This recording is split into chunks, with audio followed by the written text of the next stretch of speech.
What's up guys? In this tutorial, I will show you how to change the Apple ID account on your iPhone. You might want to do this if you're giving your iPhone to someone else, or you simply want to switch to a different Apple ID. Whatever the reason, the process is straightforward. First, open the Settings app on your iPhone. At the very top, you'll see your name and the Apple ID. Tap on it. Once here, scroll all the way down to the bottom, and you will see the option to sign out. However, if you see a message saying "Sign out is not available due to restrictions," it means screen time restrictions are enabled.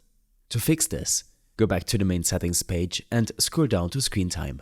Tap on it, scroll down again, and tap Change Screen Time Passcode. Then, select Turn off Screen Time Passcode. You will need to enter the passcode to turn it off. If you don't know the passcode, you'll need to get it from the person who set it up. Once screen time is turned off, close the Settings app completely.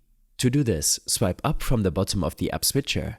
Find the Settings app here and swipe up completely to close it on your device. Now, reopen the Settings app and tap on your name at the top. Scroll to the bottom and you will see the option to sign out. Enter your Apple ID password to confirm.